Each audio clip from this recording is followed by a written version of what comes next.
February 19th, 1942, Kendari Airfield, Celebes. The Boeing B-17E Flying Fortress lay crippled on the coral runway, its number 3 engine still trailing wisps of smoke into the humid tropical air.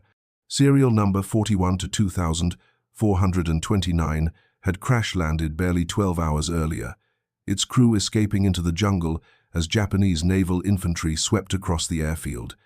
Lieutenant Commander Wada Yoshio of the Imperial Japanese Navy's Technical Air Arsenal stood beside the wreckage, his engineering notebook already filling with observations that would shake the foundations of Japanese bomber development. The aircraft before him represented something far more troubling than superior American firepower. It embodied an approach to aviation engineering that Japan had not yet conceived, much less mastered. The B-17 sat motionless, but its systems told a story of automation and integration that contradicted everything Japanese aeronautical doctrine held as fundamental truth. Over the next 3 years, as engineers methodically examined this bomber and others captured across the Pacific, they would reach a conclusion that military leadership desperately wished to avoid. Japan's most advanced bomber designs were not 3 years behind American development. They were an entire decade behind, pursuing entirely different engineering philosophies that could never catch up through incremental improvement alone. If you're enjoying this deep dive into the story, hit the subscribe button and let us know in the comments from where in the world you are watching from today. The discovery unfolded across multiple captured air bases throughout the Dutch East Indies during February and March of 1942. At Malang Field on Java, Japanese occupation forces found B-17E serial number 41 to 2471 with damage to its nose section but otherwise structurally intact.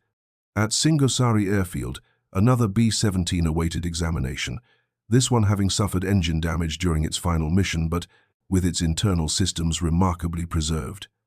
These aircraft belonged to the 7th Bombardment Group and the 19th Bombardment Group, units that had fought desperately against overwhelming odds during the Japanese advance through the Philippines and Netherlands East Indies.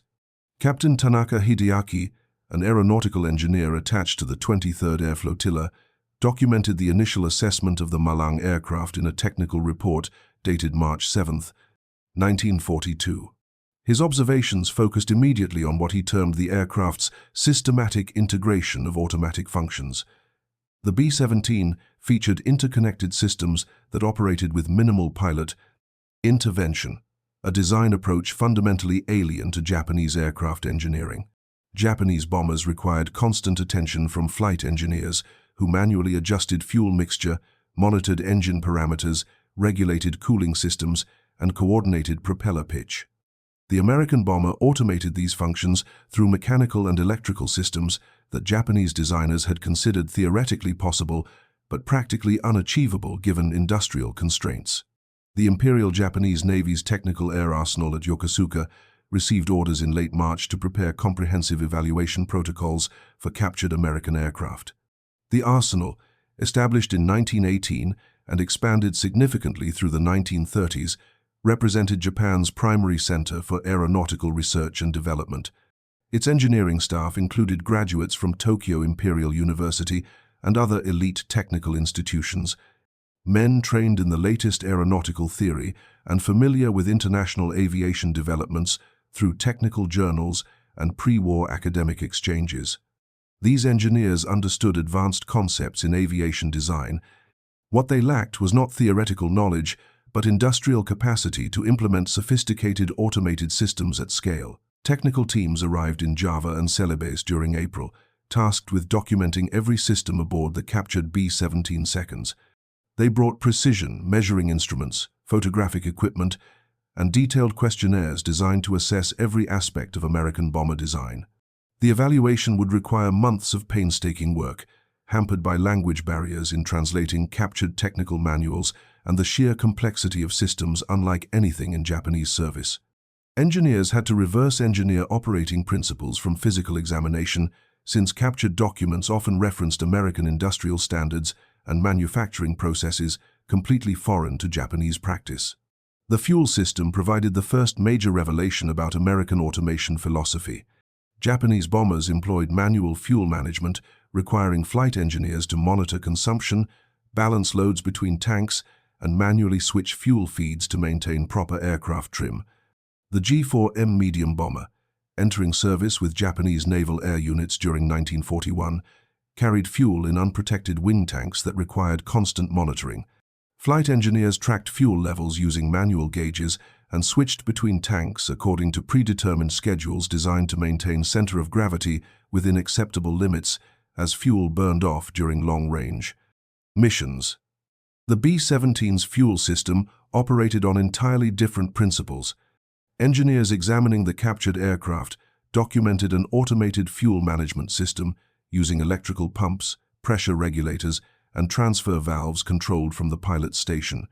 The pilot selected which tanks fed the engines using simple electrical switches. The system automatically balanced fuel flow, maintained proper pressure, and even included backup provisions allowing continued operation if primary pumps failed. Most remarkably, the entire system operated reliably using components that Japanese engineers recognized as mass-produced industrial equipment rather than precision-crafted aviation hardware. This discovery carried profound implications that extended far beyond fuel system design. American engineers had solved the fuel management problem not through better pilot training or more skilled flight engineers, but through automated systems that removed human judgment from routine operations. The approach required sophisticated electrical components, reliable pumps, precision pressure regulators, and most critically, absolute confidence that these mass-produced parts would function correctly without constant monitoring or adjustment. Japanese industrial practice could not support such confidence. Japanese aircraft systems were designed, assuming that skilled technicians would continuously monitor and adjust mechanical functions because mass-produced components could not be trusted to maintain proper operation without expert supervision. The propeller governing system demonstrated similar automation principles that challenged Japanese engineering assumptions. Japanese aircraft used manually controlled variable pitch propellers, requiring pilots to adjust blade angle based on airspeed, altitude, and power requirements. Proper propeller management demanded constant attention and considerable skill. Pilots learned through experience when to adjust pitch for maximum efficiency, when to fine pitch for takeoff power, when to coarse pitch for cruise economy. The technique required judgment developed over hundreds of flying hours, making propeller management an art as much as science. The B-17 employed Hamilton standard hydromatic propellers, featuring automatic constant speed governors that maintained optimal propeller RPM regardless of flight conditions. The pilot set the desired RPM using a simple control lever. The governor automatically adjusted blade pitch to maintain that speed as aircraft velocity, altitude, and power settings changed. The system freed pilots from continuous propeller management, allowing them to focus on navigation, formation flying, and tactical considerations. More significantly, it eliminated the need for expert propeller technique, enabling less experienced pilots to achieve performance that would require years of practice using manual controls. Japanese engineers examining the propeller governors understood the mechanical principles involved. Hydraulic actuators, flyweight governors, and feedback mechanisms were well-established technologies. What impressed them was the reliability and precision of execution. The governors maintained RPM within narrow tolerances across wide variations in operating conditions. They functioned correctly despite being manufactured to tolerances that Japanese precision manufacturing considered inadequate. They required minimal maintenance and could be replaced as complete units by mechanics with basic training, rather than requiring expert technicians to disassemble, inspect, and adjust individual components. The supercharger system revealed another dimension of American automation that Japanese engineers found both impressive and troubling. The B-17 used exhaust-driven turbochargers on each engine, devices that compressed intake air to maintain sea-level power at high altitude. Turbochargers were not unknown to Japanese engineers. The technology had been explored in Japanese laboratories, and experimental installations had been tested on prototype aircraft. However, achieving reliable operation proved extraordinarily difficult. The devices operated at extreme temperatures, required precision bearings capable of sustained high-speed rotation, and demanded careful control to prevent damaging overboost conditions. The B-17's turbochargers operated automatically through mechanical regulators that sensed manifold pressure and adjusted turbine speed to maintain desired boost levels. Pilots controlled the system using simple cockpit levers. The regulators handled the complex task of matching turbocharger output to engine requirements across varying altitudes and power settings. Japanese engineers noted that these regulators, like so many other B-17 components, appeared to be robust industrial mechanisms built to loose tolerances, yet functioning reliably under conditions that would destroy more delicately constructed Japanese equivalents. By summer of 1942, sufficient examination had been completed to prepare preliminary technical reports for circulation among Japanese aircraft manufacturers and military aviation authorities. These documents, classified as secret and distributed only to personnel with appropriate clearances, painted a sobering picture of American capabilities. The reports carefully avoided direct statements about Japanese inferiority, instead presenting neutral technical descriptions that allowed readers to draw their own conclusions.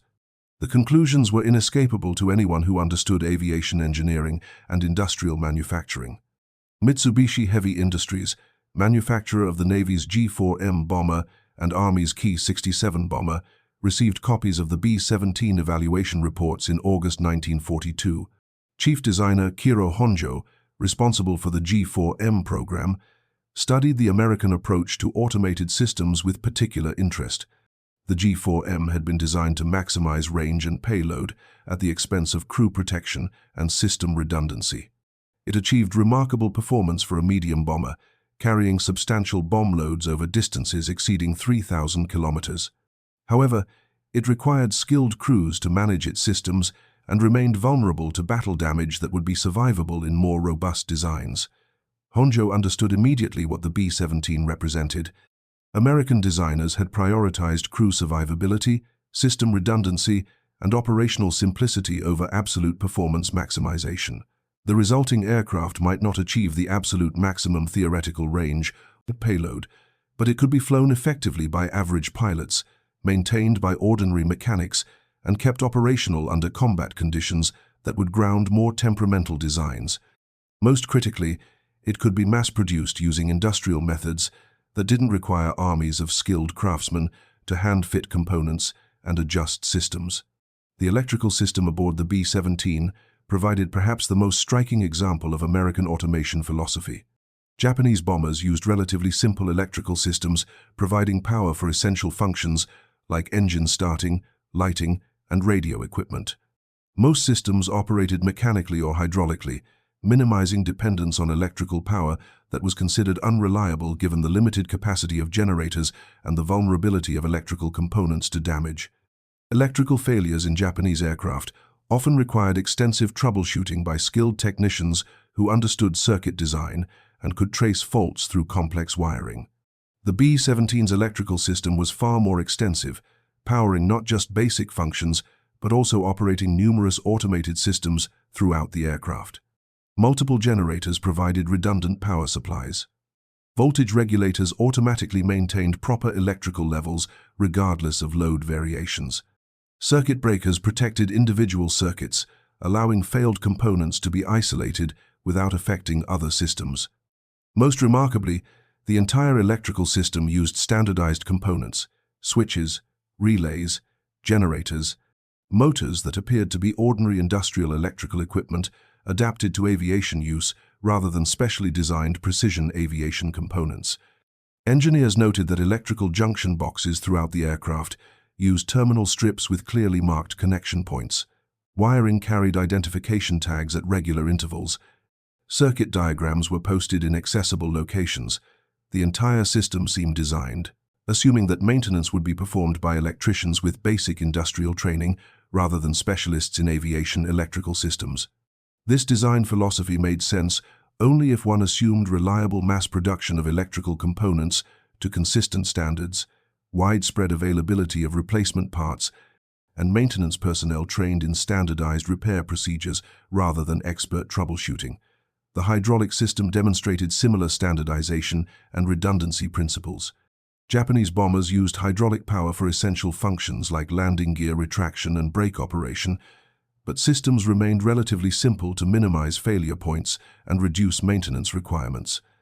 The B-17 employed hydraulics far more extensively, powering not just landing gear and brakes, but also bomb bay doors, turret drives, and various auxiliary functions. The system operated at high pressure using precision pumps, valves, and actuators throughout the aircraft. What impressed Japanese engineers was not the hydraulic system's extent, but its reliability despite that complexity. Multiple pumps provided redundancy. Pressure accumulators maintained system pressure even if pumps failed. Check valves prevented pressure loss in individual circuits. The entire system used standardized fittings and connections, allowing quick replacement of failed components. Japanese hydraulic systems, by comparison, were simpler but required more careful maintenance and expert attention to maintain reliability. American designers had achieved reliability through redundancy and robust engineering rather than through simplification and expert maintenance. The oxygen system for high-altitude operations revealed another facet of American automation. Japanese bombers provided oxygen to crews using manually regulated systems, requiring each crewman to adjust his own oxygen flow based on altitude. Improper adjustment could lead to hypoxia without warning, and several training accidents had resulted from crew members failing to maintain adequate oxygen flow at high altitude. The system worked adequately with experienced crews who understood proper procedures, but it placed significant responsibility on individual crew members who might be distracted by combat or other duties. The B-17's oxygen system used automatic regulators at each crew position that sensed altitude and delivered appropriate oxygen flow without manual adjustment. Crewmen simply connected their masks and breathed normally. The regulators handled the complex task of matching oxygen flow to altitude, eliminating the need for continuous monitoring and adjustment. Japanese engineers examining these regulators found them to be precisely manufactured mechanisms built to exacting tolerances, yet they bore manufacturer markings indicating production by companies whose primary business was automobile components rather than aviation equipment. This discovery reinforced conclusions engineers were reaching about American industrial depth. The United States possessed such extensive manufacturing capacity that automobile parts suppliers could produce precision aircraft components simply by applying their existing quality control and manufacturing processes to new products. Japanese industry lacked comparable depth. Aviation components were manufactured by specialized firms with expertise in aircraft systems. The idea that automobile parts manufacturers could produce reliable oxygen regulators to aviation standards seemed almost incomprehensible given Japanese industrial organization. If you find this story engaging, please take a moment to subscribe and enable notifications. It helps us continue producing in-depth content like this. The armament systems aboard the B-17 demonstrated automation and mechanical integration that particularly impressed Japanese naval aviation officers examining the captured aircraft. The bomber carried up to 1350 caliber M2 Browning, machine guns in powered turrets and flexible mounts, providing defensive coverage against fighter attack from virtually any angle. Japanese bombers typically mounted fewer defensive weapons, using manually operated flexible mounts that required gunners to physically track targets while managing the considerable weight and recoil of heavy machine guns. Accuracy depended heavily on gunner skill and physical strength. The B-17's powered turrets automated much of the tracking task. Gunners used small hand controls to direct turret rotation and gun elevation, while electrical motors handled the physical work of moving the heavy turret assemblies. The system amplified human input, allowing precise tracking with minimal physical effort. Foot-fired triggers left gunners' hands free for turret control. Computing gun sights in some positions automatically calculated lead angles for moving targets, though this feature appeared in later production models not present in the early B-17, captured in the Netherlands, East Indies. What struck Japanese observers was not merely that the turrets were powered, but that they operated reliably using commercially available electrical motors and reduction gearing. The entire mechanism appeared robust rather than delicate, built to function despite battle damage, temperature extremes, and less than perfect maintenance. Japanese engineers considering similar powered turret systems for their own bombers faced immediate questions about industrial capability. Could Japanese electrical motor manufacturers produce reliable units to aviation standards? Could reduction gearing be manufactured to maintain proper operation under combat loads?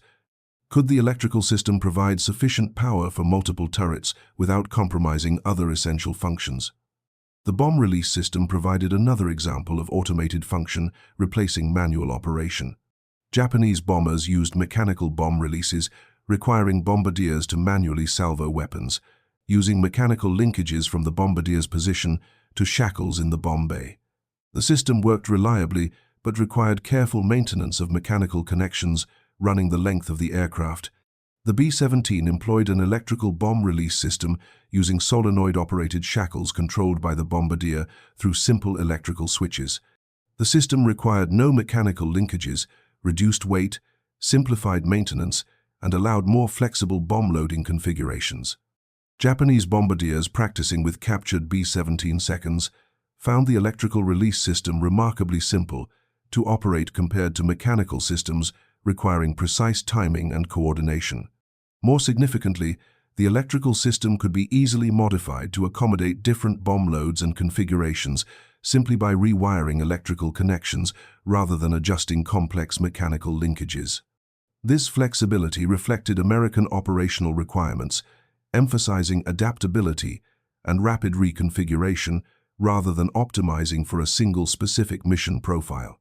By autumn of 1942, 3 captured B-17Es had been transported to Japan for complete evaluation at the Technical Air Arsenal facilities. The journey required extensive preparation since flying the bombers across thousands of kilometers of ocean demanded functional navigation equipment, proper fuel management, and reliable engine operation. Japanese maintenance crews at Kendari and Malang worked for weeks preparing the aircraft, cannibalizing parts from damaged B-17 seconds to restore at least 3 bombers to flight-worthy condition. The effort required studying captured American technical manuals, learning proper maintenance procedures, and understanding systems entirely foreign to Japanese aviation practice. The successful ferry flights demonstrated both Japanese technical capability and the robust design of the B-17. Japanese crews who had never trained on American aircraft managed to fly these complex bombers across vast distances, handling unfamiliar systems and procedures with minimal prior preparation. The aircraft themselves tolerated improvisational maintenance using improvised tools and limited spare parts, performing reliably despite less than ideal servicing. These characteristics, tolerance for improvised maintenance and reliable operation by untrained crews, impressed Japanese engineers who understood how unforgiving Japanese aircraft were to improper maintenance or inexperienced handling. At Tachikawa Airfield near Tokyo, the Technical Air Arsenal established a dedicated evaluation program for the captured B-17 seconds during late 1942. Commander Horikoshi Jiro, though primarily known for his fighter aircraft designs, participated in assessment meetings analyzing American bomber philosophy. His observations, recorded in technical memoranda circulated among design teams, noted that the B-17 represented a complete systems approach to bomber design rather than an airframe to which systems are added.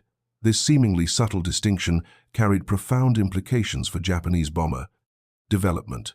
Japanese aircraft design traditionally began with performance requirements: speed, range, payload, altitude. Designers created airframes optimized for these parameters, then added necessary systems to make the aircraft functional. The approach produced aircraft with impressive theoretical performance but complex operational requirements. The B-17 appeared to have been designed differently, with systems integration considered from the initial concept rather than added afterward. The result was an aircraft whose performance specifications might be less impressive on paper, but whose actual operational capability exceeded what specifications suggested because automated systems enabled the aircraft to achieve its theoretical performance consistently under real-world conditions. The Navy's G-4M bomber, which had entered service in 1941, illustrated Japanese design priorities perfectly. The aircraft could carry 800 kilograms of bombs over distances exceeding 3,700 kilometers, remarkable performance for a medium bomber. Achieving this required minimizing weight through every possible means. Defensive armament was limited, armor protection was minimal, fuel tanks were unprotected to save weight. The airframe was stressed to precise limits with minimal safety margins. Most critically, systems were kept simple to reduce weight and complexity. requiring skilled crews to manage manually what the B-17 automated.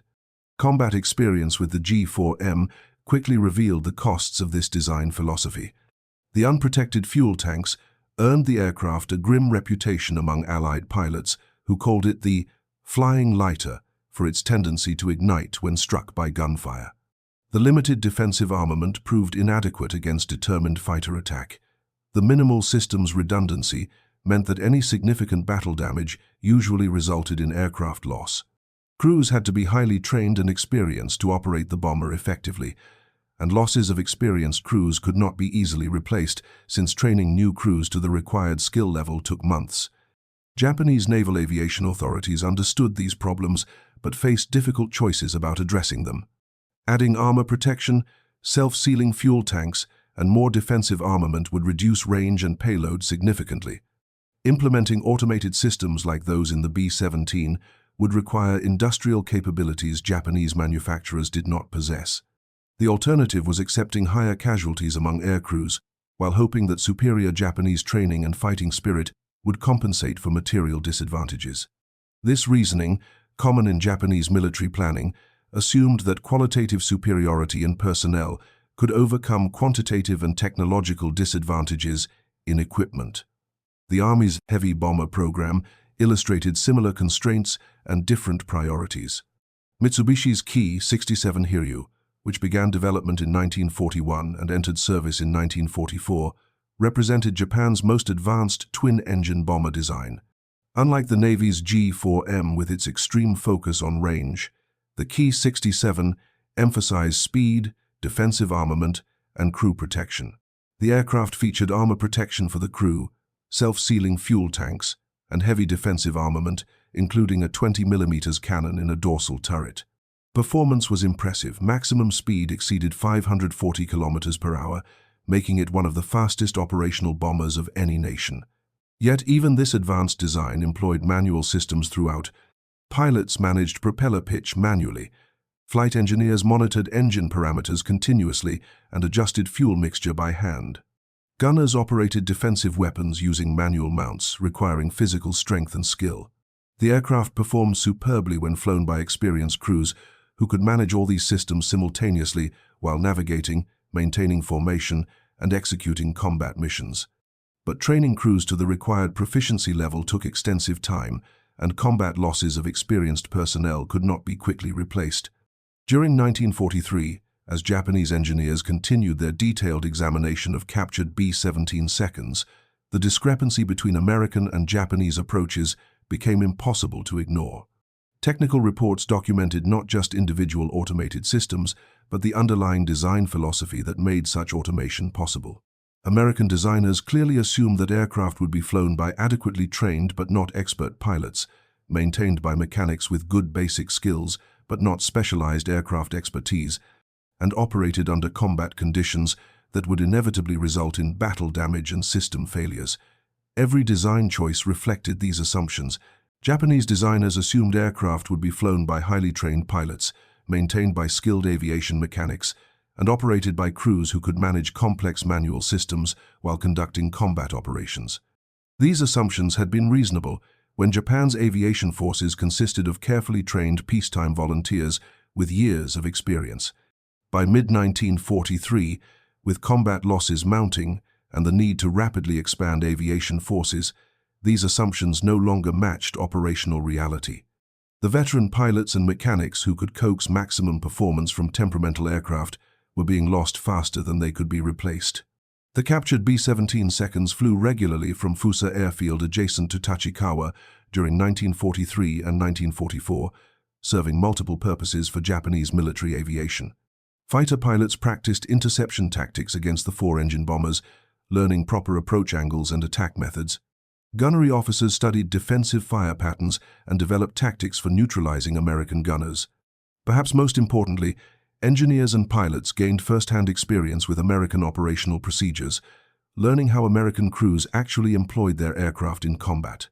Japanese fighter pilots who flew practice intercepts against the B-17 seconds reached sobering conclusions about the challenge of attacking these bombers in combat.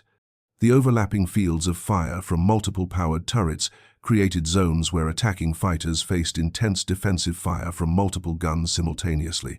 The sturdy construction meant that even when fighters scored hits, the bomber often remained operational.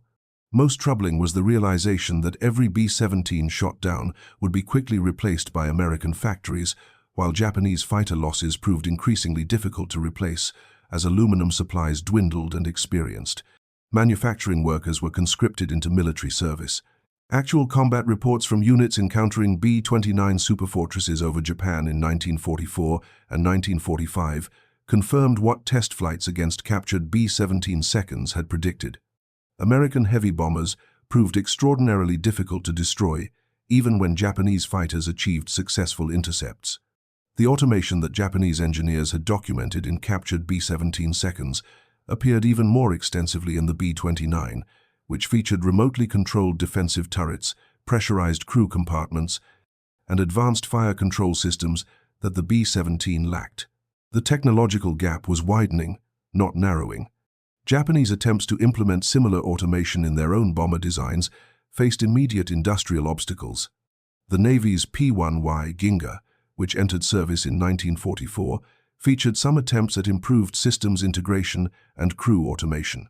The aircraft used a more streamlined crew layout, reducing crew size from 7 in the G4M to 3 in the P-1Y. However, achieving this required the remaining crew members to handle multiple duties simultaneously, increasing workload rather than reducing it through automation. The aircraft proved difficult to produce due to its complex construction and suffered from reliability problems that kept it from achieving its design potential. More ambitious efforts to develop truly advanced bombers encountered insurmountable technical barriers. The Navy's G-8N Renzen, designed as Japan's first true heavy bomber comparable to American B-29 capabilities, was intended to feature turbo-supercharged engines, pressurized crew compartments, and remotely controlled defensive turrets. The design looked impressive on paper, incorporating many features Japanese engineers had identified in American bombers as critical for effective heavy bomber operations. Only 4 prototypes were completed before the war ended, and none achieved operational status. The fundamental problem was not design knowledge, but manufacturing capability. Japanese industry could not produce turbo superchargers that operated reliably for extended periods. The high-temperature alloys and precision bearings required exceeded Japanese metallurgical capabilities. Pressurization systems demanded precision manufacturing of seals, pressure regulators, and structural reinforcement that Japanese factories struggled to achieve consistently. Remotely controlled turrets required electrical motors, reduction gearing, and control systems that worked reliably under combat conditions, exactly the type of robust, automated systems that Japanese industry had proven unable to mass produce. By 1944, the strategic situation had deteriorated to the point where these technical shortcomings mattered less than the simple mathematics of attrition. American B-29 seconds appeared over Japan in formations Japanese defenses could not stop. Each raid destroyed production capacity that could not be replaced. The Nakajima aircraft plant at Musashino, which manufactured engines for Japanese bombers and fighters, suffered severe damage from precision bombing raids. The Mitsubishi facilities at Nagoya, producing airframes for multiple aircraft types, were struck repeatedly by B-29 formations that Japanese fighters and anti-aircraft defenses proved unable to intercept effectively. The bombing campaign demonstrated the culmination of the automation advantages Japanese engineers had documented in captured B-17 seconds years earlier. American bomber crews, trained to standards Japanese would consider barely adequate, flew sophisticated aircraft whose automated systems handled routine functions, while crews focused on navigation, bombing accuracy, and defensive operations. The aircraft themselves, mass-produced using industrial methods Japanese factories could not replicate, appeared in numbers that overwhelmed Japanese defenses through sheer quantity, even when Japanese fighters achieved favorable kill ratios in individual engagements. Japanese bomber production, which had peaked at over 2,500 aircraft monthly in mid-1944, collapsed under the combined effects of strategic bombing, earthquake damage to supplier networks, and chronic shortages of aluminum and other critical materials. By early 1945, monthly production had fallen below 500 aircraft of all types. The aircraft that were produced often suffered from quality control problems, as experienced workers were conscripted and replaced by hastily trained substitutes who lacked the skills necessary to maintain pre-war manufacturing standards. The examination of captured B-17 seconds had revealed to Japanese engineers by mid-1943 that they faced not a 3-year technology gap, but a fundamental philosophical difference in how aircraft were designed and manufactured. American bombers were engineered products of mature automotive and aviation industries that had spent decades developing mass production techniques, standardized components, and automated systems. Japanese bombers were crafted products of an industrial base that had achieved remarkable capabilities through skilled labor and careful craftsmanship, but lacked the depth and scale necessary for sustained modern industrial warfare. After Japan's surrender in August 1945, American technical intelligence teams examining Japanese aviation facilities documented the extent of this industrial disparity. Teams visited factories where skilled craftsmen still hand-formed aluminum panels that would have been stamped from dies in American plants. They observed manual riveting where American factories used automated riveters. They documented individually fitted components where American factories used precision-manufactured interchangeable parts. The industrial organization was appropriate for producing hundreds of aircraft annually with traditional manufacturing methods. It was completely inadequate for producing tens of thousands of aircraft using modern industrial processes. The captured B-17 seconds examined at Tachikawa were destroyed during the final months of the war, either by American bombing or by Japanese authorities eliminating evidence. However, the lessons they taught survived in the minds of engineers who had studied them so carefully. In the decades following the war, these engineers would apply what they had learned about American industrial methods to Japan's post-war reconstruction, transforming Japanese manufacturing from craft-based production to systematic industrial processes. The transformation required 20 years and fundamental changes in how Japanese industry approached manufacturing. Factories that had relied on skilled craftsmen reorganized around precision machinery and automated processes. Industries that had valued individual craftsmanship learned to value systematic efficiency and statistical process control. Manufacturing that had been organized as collections of skilled workers evolved into integrated production systems where precision came from tooling and processes rather than from individual worker skill. Engineers who had examined captured American aircraft brought specific insights to this transformation. They understood that American industrial success came not from superior materials or more brilliant individual designs, but from superior organization of manufacturing processes. They recognized that standardization, precision tooling, interchangeable components, and automated systems were not optional luxuries but fundamental requirements for modern industrial production. Most critically, they understood that catching up required not just copying American products, but implementing American production philosophies. By the mid-1960s, Japanese factories were producing automobiles using automated production methods comparable to American factories. By the 1970s, Japanese manufacturers had refined these methods, developing production systems, like Toyota's just-in-time manufacturing, that improved upon American mass production techniques. Companies like Toyota, Sony, Honda, and Mitsubishi became global leaders by combining Japanese attention to detail with American systematic production methods refined through decades of continuous improvement. The irony was not lost on those who remembered the wartime examination of captured American aircraft. In the 1980s, when American manufacturers faced intense competition from Japanese imports, American engineers toured Japanese factories to learn efficiency techniques that Japanese industry had originally learned from studying American products during wartime. The captured B-17 seconds had taught Japanese engineers that modern industrial competition favored not those with the most skilled craftsmen, but those with the most efficient production systems. The story became a case study in Japanese engineering schools, illustrating how examining competitors' products could reveal fundamental principles of industrial organization. It demonstrated that success required understanding not just what competitors produced, but how they produced it. The captured B-17 seconds had taught that modern industrial warfare was won not by superior craftsmanship, but by superior production systems, not by building better individual aircraft, but by building adequate aircraft in overwhelming numbers, not by skilled workers alone, but by systematic processes that enabled less skilled workers to produce precisely manufactured products rapidly. The Boeing B-17 Flying Fortress dropped over 640,000 tons of bombs during World War II, earning its place as one of history's most formidable heavy bombers through combat missions across every theater. Yet perhaps its greatest legacy was not the combat missions it flew, but the lessons it taught when Japanese engineers studied, captured specimens with scientific rigor and honest assessment.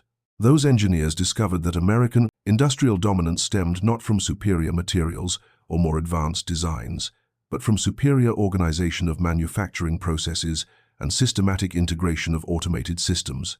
They learned that standardization, precision tooling, interchangeable components, and automated systems could achieve what craftsmanship alone could not: the capacity to build complex machines rapidly and in numbers limited only by available resources. The B-17 seconds examined at Tachikawa are long gone, destroyed more than 7 decades ago. But the lessons they revealed reshaped Japanese industry and influenced global manufacturing practices. Engineers and manufacturers worldwide came to understand that mass production and quality were not contradictions, but complementary elements of well-structured industrial systems. The narrative that began in February 1942 on a humid airfield in Celebes, with a damaged Boeing B-17 awaiting capture by advancing Japanese troops, concluded decades later, with Japan and America collaborating to advance manufacturing technology. The examination of those captured bombers had taught Japanese engineers that their wartime defeat was inevitable, given the industrial disparities involved. More importantly, it revealed the specific reasons why, and in understanding those reasons, they learned how to ensure that industrial weakness would never again constrain Japan's potential. The Boeing B-17 Flying Fortress became an unexpected teacher to its enemies, demonstrating through its automated systems and integrated design that modern warfare required not just courage and skill, but industrial depth and systematic engineering. Japanese engineers mastered that lesson, applying it to transform their nation's industrial base in the post-war decades.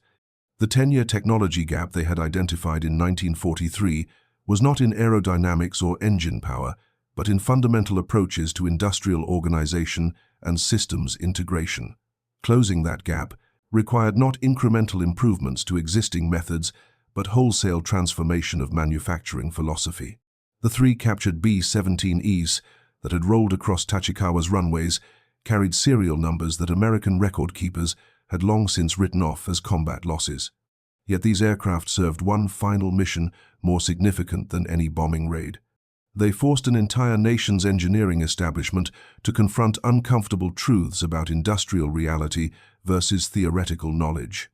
In doing so, they planted seeds of understanding that would bloom decades later into manufacturing excellence that surprised the world. The specific technical insights Japanese engineers extracted from the B-17 examination would influence aircraft design decisions for years after the war ended. When Mitsubishi began developing the Mu-2 turboprop aircraft in the 1950s, design teams consciously incorporated lessons about systems integration and automated functions that had been documented in wartime reports about American bombers. The Mu-2 featured automated propeller governing, integrated electrical systems, and design margins that allowed field modifications without requiring factory-level engineering support. These characteristics reflected principles Japanese engineers had identified in the B-17 as critical for operational aircraft. Similarly, when Japan's post-war aviation industry began producing licensed versions of American aircraft like the Lockheed T-33 Trainer and the F-86 Sabre fighter, Japanese manufacturing engineers paid particular attention to production methods rather than simply copying finished designs. They studied how American factories organized assembly lines, how components were manufactured to allow interchangeability, and how quality control systems ensured consistent output without requiring individual craftsmen to hand-fit every part. The goal was not merely to build American designs under license, but to master American production methods that would enable independent Japanese aircraft development. The transformation extended beyond aviation into virtually every sector of Japanese manufacturing. Engineers who had examined captured B-17 electrical systems and marveled at standardized components manufactured by automotive suppliers, brought those insights to consumer electronics development. The idea that complex electronic devices could be assembled from standardized modules produced by multiple suppliers to common specifications became fundamental to Japan's electronics industry growth during the 1960s and 70s. Sony, Panasonic, and other Japanese electronics firms built global market positions by applying systematic production methods to consumer products, creating reliable devices at prices American and European competitors could not match. The automotive industry perhaps demonstrated most clearly how wartime lessons about American industrial methods transformed Japanese manufacturing. Toyota's production system, which became internationally famous during the 1980s as American manufacturers struggled to understand how Japanese automakers achieved superior quality and efficiency, incorporated principles that traced directly back to observations about American mass production methods. The focus on eliminating waste, ensuring quality at each production step rather than through final inspection, and designing products for manufacturability rather than just performance. All these reflected lessons learned through examining how American industry achieved reliable mass production. Taiichi Ohno, the Toyota executive who developed the Toyota production system during the 1950s and 60s, explicitly studied American manufacturing methods and adapted them to Japanese circumstances. While he drew inspiration from multiple sources, including observations of American supermarket inventory management, the fundamental insight that production systems mattered more than individual worker skill reflected exactly what Japanese engineers had learned from examining B-17 automation. American bombers worked reliably, not because American workers were more skilled, but because American production systems built reliability into manufacturing processes. The cultural shift this required in Japanese industry was profound and sometimes painful. Traditional Japanese manufacturing had valued the master craftsman who spent decades perfecting specialized skills. The post-war transformation required recognizing that systematic processes and automated systems could achieve results that individual craftsmanship could not match when production volumes reached industrial scales. This did not mean abandoning Japanese attention to detail and quality, but rather channeling those values into designing better production systems rather than expecting craftsmen to individually perfect each product. Educational institutions adapted to support this transformation. Engineering programs at Tokyo University, Kyoto University, and other major institutions began emphasizing industrial engineering and manufacturing systems alongside traditional mechanical and aeronautical engineering curricula. Students learned not just how to design products, but how to design production systems that could manufacture products reliably at scale. Case studies of wartime industrial production failures became standard teaching materials, illustrating the consequences of neglecting manufacturing considerations during product design. The Japanese government supported this transformation through industrial policy, encouraging technology transfer and manufacturing modernization. The Ministry of International Trade and Industry actively promoted adoption of advanced manufacturing methods, organized study missions to American factories, and facilitated technology licensing agreements that brought American manufacturing know-how to Japanese companies. This systematic approach to industrial development reflected lessons learned about the decisive importance of manufacturing capability in modern industrial competition. By the 1970s, the transformation was complete enough that international observers began speaking of Japanese manufacturing quality as something distinct and superior. American companies that had dominated global manufacturing for decades found themselves losing market share to Japanese competitors whose products were more reliable, less expensive, and increasingly innovative. The irony was rich. Japan had learned systematic manufacturing from studying American products during wartime, refined those methods during post-war reconstruction, and eventually surpassed American manufacturing in many industries by applying American principles more consistently than Americans themselves. The story of Japanese engineers examining captured B-17 seconds resonates because it illustrates timeless principles about industrial competition and technological development. Technical knowledge alone is insufficient without the industrial capacity to implement that knowledge at scale. Understanding competitors requires looking beyond finished products to the systems and processes that created those products. And perhaps most importantly, honest assessment of one's own limitations, however painful, is prerequisite for meaningful improvement. The Boeing B-17 Flying Fortress earned its place in history through the combat missions it flew and the strategic bombing campaigns it enabled. But it also earned a place in the history of manufacturing and industrial development as an artifact that taught important lessons to those willing to learn.